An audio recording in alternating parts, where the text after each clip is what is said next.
China, one of the most powerful countries in the world. But can you imagine that only 40 years ago, poverty rate in China was over 90%? Starvation had made the country miserable. But in next 30 years, we saw such a huge transformation that the poor, starving country reached so far. In 1978, China's contribution to the global GDP was only 2%. Today, China contributes more than 18% to the global GDP. Their poverty rate is less than 1%. And China is the second largest economy in the world, and in many ways it can be considered as a superpower. But how was all this possible? What was the magic they used? In this video, let's find out.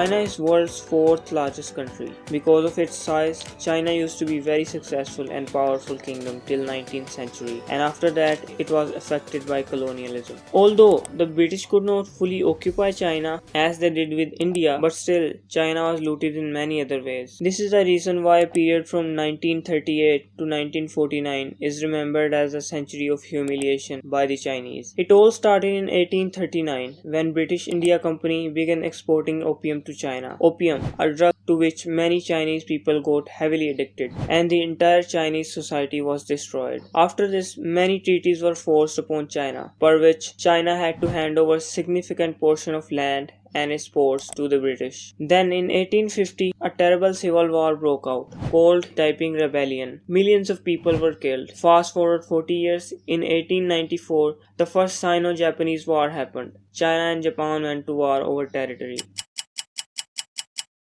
At this time, Qing dynasty was ruling China. From 1937 to 1945, Chinese people had to go through even more terrible situation. This time, by the hands of Japanese colonizers. In the World War II, China was a part of Allied forces. It was fighting against Japan. Around 30 million Chinese were killed in this war. In the middle of all this, some hope was seen when China and Allied forces finally won World War II, and Japan was pulled back. But right after the end of World War II, another civil war broke out. This war was between Chinese Communist Party and Nationalist Party, KMT. It already started in 1927, but when Japan invaded China during World War II, they had stopped fighting temporarily. This civil war ended in 1949 with the victory of Chinese Communist Party. The people of Nationalist Party fled to a nearby island, which is now called Taiwan, and the mainland China was ruled by Mao Zedong. This was the point where today's China was formed. In 1958, Mao launched the Great Leap Forward campaign. Its aim was to bring economic and social transformation to the country. There were two main policies in this. First, to take land from landowners and distribute it among farmers. Agriculture cooperatives were made so that more farmers could work on the same land. But ultimately, the ownership of land was in the hands of government. Second, industrialization. On one hand, large industrial plants were built for steel production, and on the other hand, people were told to make small-scale steel furnaces in their backyards to produce steel at a local level. This intention was good to develop the country economically, but results were very bad. The small-scale steel furnaces that people had built in their gardens were producing low-quality steel. This led to the resources being wasted. Secondly, the farmers did not have any incentive to increase their production because there was no profit sharing and no private ownership. Ownership of land was ultimately in the hands of government. So whatever crop was being grown by the farmer had to be handed over to the government. This led to huge decline in productivity. Between 1958 and 1961, grain production fell by 15%. In just a few years, due to bad weather and some policies of Mao regime, the situation got so bad that the whole country was starving. This famine was so terrible that around 20 to 40 million people died. It is known as one of the deadliest famines in history. In 1966, Mao launched a campaign called Cultural Revolution. Its purpose was to humiliate and target opposition and all those intellectuals who criticized Mao Zedong. For this, a civilian army was formed using students, and its name was Red Guards. Red Guards used to be loyal soldiers of Mao. Some people from within the Communist Party were against Mao's Cultural Revolution. Liu Xiaoqi and Deng Xiaoping were among those who were high-ranking Communist Party officials and criticized by Red Guards. Mao realized that Red Guards have created a crisis in the country, and finally in 1968, Red Guard system system was abolished. In 1976, Mao Zedong passed away due to his poor health. Until then, there was no major improvement to China's condition. But it's not that there were only failures and bad things during Mao's rule. There were some positive achievements as well, especially in terms of education. A nationwide education system was launched during Mao's rule. Campaigns were run by the government to end illiteracy. And during Mao's leadership, China's literacy rate improved a lot. In 1978 compared to 1949, China had 3 times more primary and secondary schools. In 1976, after Mao's death, a new leader comes to power, Deng Xiaoping. Yes, that Deng Xiaoping who was one of those who raised his voice against Mao. Because of this, during the Cultural Revolution, he was forced to resign from all his positions. It was obvious that Deng Xiaoping's ideology was very different from Mao's ideology. Deng believed that government had extremely tight control over the Chinese economy, which was the cause of destruction of China. He wanted to free the economy. That's why he introduced policies of economic liberalization. Today, his ideology is known as socialism with Chinese characteristics. First, to bring transformation in agriculture sector, Deng introduced a household responsibility system. When Mao launched his Great Leap Forward campaign, private farming was completely banned. No individual was allowed to own land. Deng did not change this ownership structure, but individual farmers and their families were given land on long-term lease. Those farmers will have the right to decide which crop to grow, how to manage their business, and from where to earn profit. Second, Deng said that all farmers will have to sell a certain amount of their crops to government.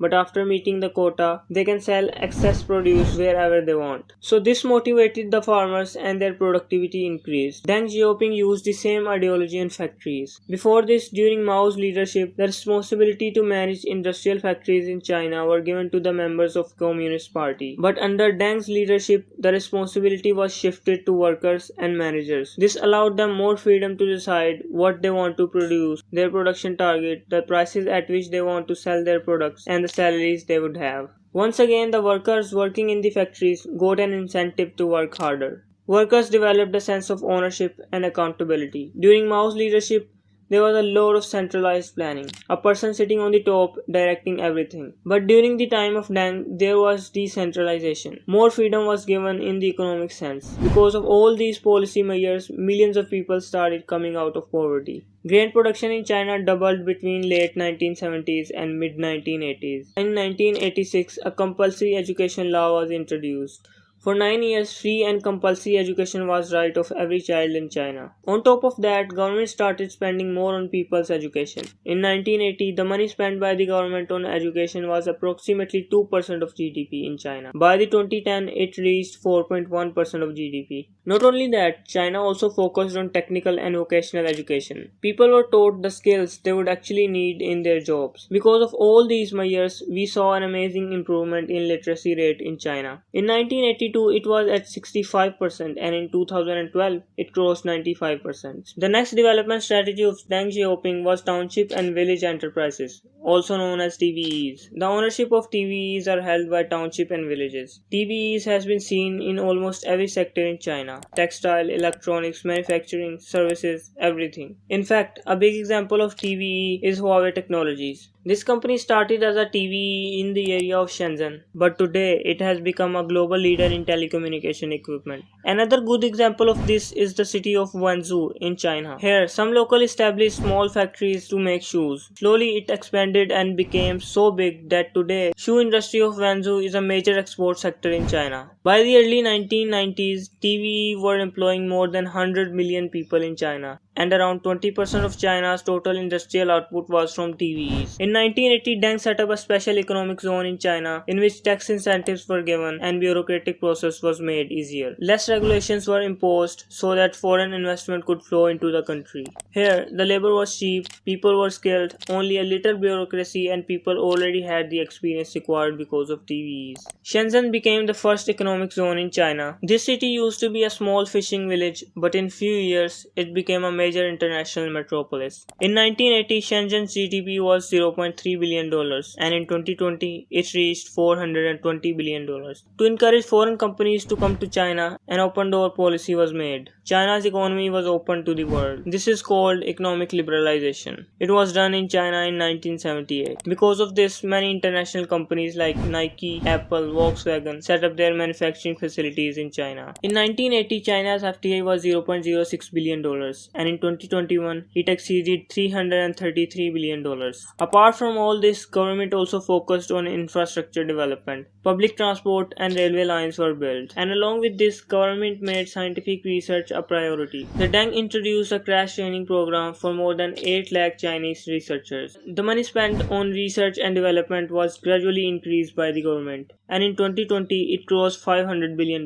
A huge example of this is Zhongguancun Science Park in Beijing. It is a hub of technology and innovation. Many high-tech companies, research institutes, and universities are situated here. According to 2020 figures, GDP per capita in China is $17,312. It is not that Deng Xiaoping was a perfect hero in our story, or that he did not do anything wrong. Economically, his ideology did favor freedom, but politically, he was still a dictator. And it was during his rule that in 1989, Tiananmen Square massacre took place. However, it can be said today that Deng Xiaoping and his economic policies were the main reason behind today's modern and powerful China.